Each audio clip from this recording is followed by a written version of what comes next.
Salut à tous les amis, j'espère que vous allez bien. Bienvenue dans cette nouvelle vidéo. Victoire du Barça aujourd'hui, victoire 1-0. Barça qui recevait Las Palmas à l'occasion de cette 30e journée de Liga. 30e journée, plus que 8 journées maintenant pour savoir ce qui va se passer. Je sais que j'arrête pas de vous dire que pour moi le Real va gagner la Liga, c'est clair. Parce que ils ont tout fait pour. C'est l'équipe qui a fait le moins de faux pas possible cette saison. C'est l'équipe qui a été plus régulier dans ce championnat-là. Mais n'empêche que à chaque fois ces derniers temps que je regarde le Barça, une très belle victoire aujourd'hui. La précédente contre l'Atlético de Madrid 3-0. J'ai très envie de voir un peu de suspense pour la fin de ces championnats-là parce qu'on sait que il reste le Classico qui arrive, Barça doit jouer contre Girone, etc. Donc voilà, moi j'ai envie de voir un peu de piment pour la fin de ce championnat-là. Donc comme d'habitude, on va commencer par le 11 de départ du Barça. Ter Stegen dans les buts. À droite, Koundé. À gauche, Cancelo. Koubarsi, Inigo Martinez en défense centrale. Milieu de terrain, Gundogan, Sergio Roberto, Fermin Lopez. En attaque, Lewandowski en pointe. Rafinha à gauche et Lamine Yamal à droite. Alors, ce match-là a été très intéressant les amis, même si en fin de match, je savais pas vraiment où me mettre parce qu'il faut dire que Las Palmas, c'est quand même une très belle équipe à avoir joué. C'est vraiment une très belle équipe, balle au pied. Vraiment, que ça soit contre le Real, même s'ils ont perdu leurs deux matchs, aller-retour, et maintenant contre le Barça, ils ont perdu l'aller et le retour également. Mais c'est une équipe que tu sens qu'il y a quelque chose dans cette équipe-là. Les sorties de balles et tout ça. C'est dommage parce que ils ont pris un carton rouge très tôt dans le match. Les gardiens qui a fait une grosse faute sur Rafinha à la 29e minute de jeu. Le match aller également, ils ont pris un autre carton rouge, mais ça c'était plus dans les 90e minutes de jeu d'ailleurs. Mais franchement, moi j'aurais voulu voir le match à 11 contre 11 pour voir vraiment qu'est-ce qui allait se passer parce que c'était vraiment un très beau test pour le Barça aujourd'hui. Barça en première mi-temps, début de première mi-temps, avait un peu de difficulté. Cette équipe de Las Palmas, ils ont fait un pressing très haut. Ils ont apporté le pressing sur le Barça. D'ailleurs, même Koubarsi avait quelques petits problèmes à un moment donné. À chaque fois qu'il essayait de trouver le milieu de terrain, que ça soit Sergio Roberto ou Gundogan, tout ça, et le pressing était tellement haut du côté de Las Palmas que Barça avait du mal. Et petit à petit, Barça a commencé à prendre l'ascendant sur le match avec un excellent Rafinha. Rafinha qui a joué un excellent match aujourd'hui. Alors, Rafinha à gauche, on dirait que Xavi a vu quelque chose que nous, on n'avait pas vu. Parce que ce Rafinha-là, avec son activité sur le côté qui vient aider Cancelo, même si je dois dire que tout le monde était dans un grand jour aujourd'hui, mais Rafinha, son activité, venir chercher des ballons et ses appels tranchants à chaque fois pour venir chercher des ballons. Il a joué un excellent match, dommage. Alors, il a marqué un but sur une action de Lewandowski. L'arbitre, il a donné, pas l'arbitre, je dirais que c'est la VAR, parce que c'est la VAR qui a appelé pour donner hors-jeu. Et franchement, c'est un hors-jeu que moi, j'arrive pas à comprendre. J'essaie de voir les choses sur différents angles. Et à chaque fois que j'arrête pas de me dire que c'est quoi la logique. Alors, d'après ce que j'ai entendu, c'est parce que Rafinha était hors jeu dès le départ sur le ballon. Là-dessus, il n'y a aucun problème. C'est un 1-2, d'ailleurs, un très bon 1-2 entre Lewandowski et Fermin. D'ailleurs, est-ce que Lewandowski a même pas touché le ballon? Il a fait le jeu sans ballon et Fermin lui a donné la passe. Donc là, il n'y avait pas hors jeu. Lewandowski est parti. Et malheureusement, il y a eu un genre de cafouillage avec le défenseur qui essayait de lui prendre la balle, tout ça. Mais à ce moment-là, Rafinha était déjà reculé, donc il n'avait plus hors-jeu. Donc apparemment, c'est parce que c'est pas Lewandowski qui a donné la passe. Donc, c'est le défenseur, récupération, Rafinha, il marque. Et là, c'est hors-jeu. J'ai envie de dire, si dès le départ de l'action, tu es hors-jeu, ça ne veut pas dire que après, s'il y a une passe en retrait, il y a un ballon qui revient dans la surface, tu le touches. Est-ce que ça veut dire que tu es encore hors jeu? Je ne pense pas. Donc, parce que le gars, Rafinha est hors jeu, mais il laisse le ballon, il n'a pas fait action de jeu, il est juste resté sur place. Et après, quand le défenseur a essayé de dégager le ballon, il a récupéré le ballon, il a marqué le but. Donc, moi, j'arrive pas à comprendre. Alors pourquoi il a donné hors-jeu, même s'il y a eu une autre action aussi dans le match, cette fois-ci c'était du côté de Las Palmas, sur une action où Cubarsí a fait une tête en retrait pour Ter Stegen. L'attaquant de Las Palmas, il était hors-jeu sur le départ du ballon, mais après, à la tête de Cubarsí, quand le joueur a tiré sur Ter Stegen, tout ça, l'arbitre ou encore une fois la VAR avait donné hors-jeu, mais j'ai pas tout compris.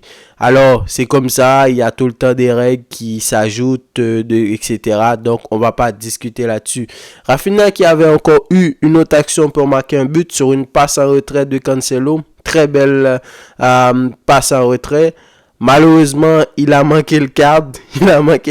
Franchement, quand même, c'était quand même frustrant au début parce que après le carton de Las Palmas, évidemment que le Barça allait avoir le monopole du jeu, Barça allait dominer Las Palmas, mais j'ai quand même senti que le Barça a raté beaucoup trop d'occasions. Rafinha qui a marqué, mais il a raté énormément d'occasions. Lewandowski a eu quelques petites actions, parfois des épaules qui frappent sur la barre transversale et Barça n'arrivait pas à marquer. Alors Firmine qui a eu des ballons. Franchement, parfois, il a essayé de tirer, mais malheureusement, ça n'a pas pu... c'était des tirs. Ils n'ont pas pu cadrer leurs actions. Franchement, comme je vous l'ai dit, en fin de match, je me disais, j'espère que Las Palmas, ils vont pas marquer parce que je te dis que... À un moment donné, il reste 2 minutes pour la fin du match et tu te dis qu'ils pensent qu'ils peuvent y arriver. Et d'ailleurs, ils auraient pu égaliser le Barça. Mais si ça avait été le cas, ça aurait clairement été la faute des gars parce que ils ont eu beaucoup trop d'occasions pour ne pas marquer le deuxième but. Au final, sur une action de Joao Félix, très belle action, un genre de chef-d'œuvre. Il y a quoi? Il y a eu 3 passes sur cette action-là. Ter Stegen qui donne à Sergio Roberto qui donne à Joao Félix qui a vu l'appel de Rafinha, centre, coup de tête. Sur cette action-là, 2 choses importantes. C'est le génie de Joao Félix pour donner cette passe-là. Et surtout, l'appel de Rafinha. C'est pour ça que je vous ai dit que Rafinha, d'ailleurs, il a terminé homme du match. C'est mérité. Mais franchement, il a joué un excellent match. Évidemment, il y a tout le temps ce problème d'efficacité avec lui. Parce que ce match-là qu'il a joué, entre le but qu'il a marqué et des actions où il aurait pu donner des passes pour marquer des buts, à lui tout seul, il aurait pu être impliqué dans au moins 3-4 buts aujourd'hui. Malheureusement, ça n'a pas été le cas. Mais quand même, ça a été un très bon match de sa part. Sergio Roberto au milieu de terrain, masterclass aujourd'hui, son activité au milieu de terrain. À chaque fois que Sergio Roberto y revient dans les moments les plus importants, il est excellent. Aujourd'hui, il a joué un match avec une intensité de malade. Vous savez que Gundogan, en l'absence de Pedri, Frenkie, tout ça, c'est lui qui a ce rôle-là de vraiment le vrai meneur de jeu au milieu de terrain. Mais pourtant, il a vraiment été épaulé par Sergio Roberto. Des 1-2, des passes en une touche, des replis défensifs, des fautes intelligentes quand il perd le ballon, tout ça, pour éviter que le Barça se fait prendre en contre-attaque. Et à chaque fois, il agressait le porteur de ballon. À chaque fois que le Barça avait pas la balle, et sa lecture de jeu, des passes à gauche, des passes à droite, des combinaisons. Et franchement, et en plus, il est venu chercher des ballons.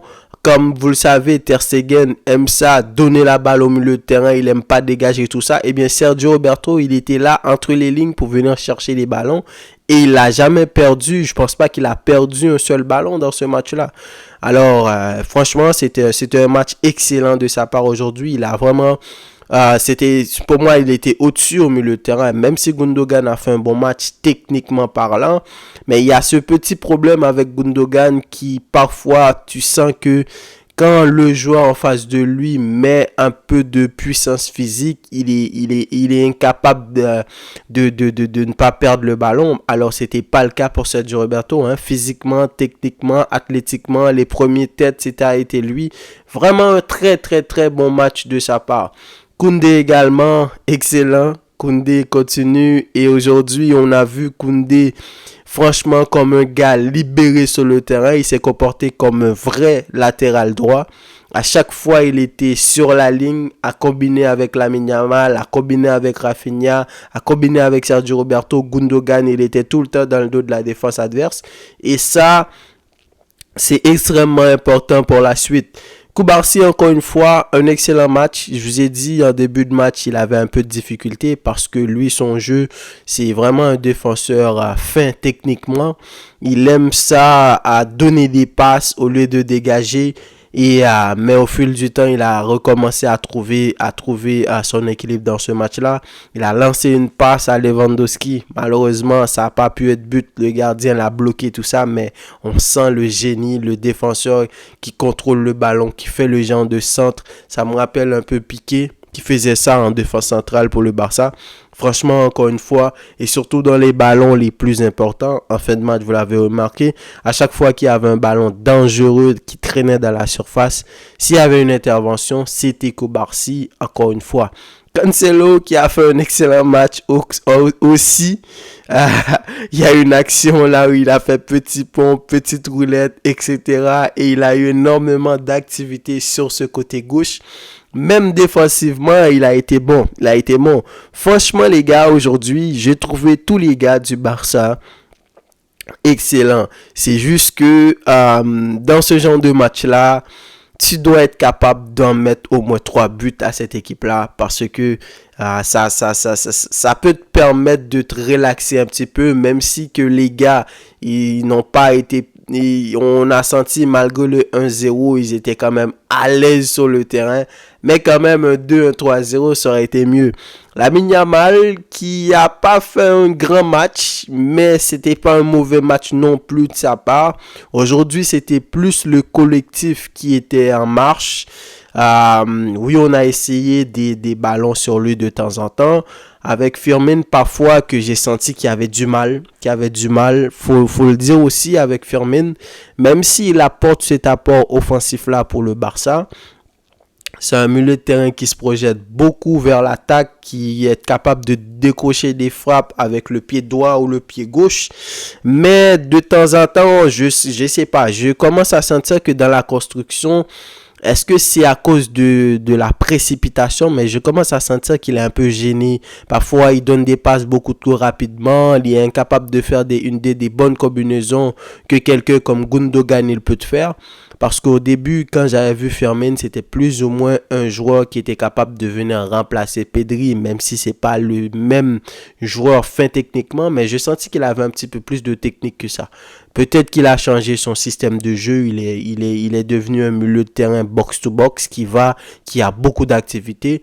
Il est complémentaire avec le reste derrière Gundogan et Sergio Roberto, mais dans ce match-là, il fallait être beaucoup plus fait techniquement. Lewandowski qui est sorti à la 80e minute de jeu pour donner place à Victor Roque qui a pas fait un mauvais match. Quand il est sorti, on a senti qu'il était frustré parce que il y avait possibilité de marquer des buts. Dans les combinaisons, il a été excellent. Ses appels de balles, vraiment Lewandowski maintenant, il se contente d'être plus dans la simplicité. Il est au-dessus des gars techniquement et dans ses contrôles, ses combinaisons avec ses coéquipiers, c'était excellent. Alors, je sais pas à qui je manquais. Inigo Martinez, bon, c'était pas un mauvais match de sa part. Même si de temps en temps, on connaît Inigo Martinez, c'est l'agressivité, tout ça. Donc, voilà. Victor Roque a pas fait un mauvais rentrée et beaucoup d'activités, le pressing, tout ça. Il venait juste d'arriver. On connaît Victor Roque. Ferran Torres qui est revenu aujourd'hui. Ça fait longtemps. Le requin était de retour aujourd'hui. Il aurait pu marquer son but. Malheureusement, c'était hors jeu. C'est une très belle passe de Koubarsi. C'est ça encore avec Koubarsi. Il est capable de faire des passes qui prend toute la défense adverse et des passes dangereuses. Voilà. C'était vraiment un très bon match aujourd'hui. Oriol Romeu qui est monté. C'est pas Sergio Roberto, mais j'ai compris un peu parce que Sergio Roberto, il est important. L'absence de Pedri, de Frenkie, il est important. Donc, surtout qu'il avait pris un carton. Donc, c'était important de le faire sortir. Même si Oriol Romeu, quand il est monté aussi, il a pas été mauvais. Mais on sent que c'est pas la même chose que Sergio Roberto. Donc, voilà, victoire du Barça, 1-0. Barça aurait pu marquer plus de buts. Peut-être aussi que je m'attendais à plus de rotation de la part de Xavi. Mais sinon, je pense qu'il y a eu Íñigo Martínez, qui était, si on regarde le 11 de départ du Barça pour les 3-4 matchs précédents, il y a Íñigo Martínez qui était quelqu'un qui a joué comme rotation. Sinon, si ça avait été Araujo, ça aurait été l'équipe type du Barça. Fermin, tout ça, en l'absence des autres milieux de terrain, c'est lui le titulaire. Et voilà. Donc, très bon match de Rafinha. J'espère que ça va inspirer Xavi pour la suite, parce que ça soit à gauche aujourd'hui quand il a débuté et que ça soit au milieu de terrain, la façon dont il s'est intercalé entre les lignes pour venir chercher des ballons, c'était excellent. La seule chose, c'est juste qu'il faut être beaucoup plus dangereuse, parce que dans ces appels de balles, la compréhension de jeu de Rafinha, c'est tellement excellent que je me dis que c'est du gâchis de ne pas en profiter, de ne pas être capable d'être plus dangereuse que ça. Parce que franchement, il a eu énormément d'activités. Il a même frimé un peu sur le but en demandant à l'assistance vidéo d'aller regarder l'action pour voir s'il n'y a pas encore un jeu. Donc voilà. Donc on sent un effectif qui est en confiance, un effectif qui est complémentaire. Gundogan, encore une fois, qui a joué tout son match. Voilà, c'est l'un des gars les plus importants en ce moment. Il a jamais été blessé depuis le début de la saison. Je pense même que c'est le seul joueur, qui a pas été blessé depuis le début de la saison. Et il continue. Donc, très belle victoire. 1-0. Il fallait gagner ce match-là. Les matchs qui restent présentement, Barça doit faire un parcours sans faute.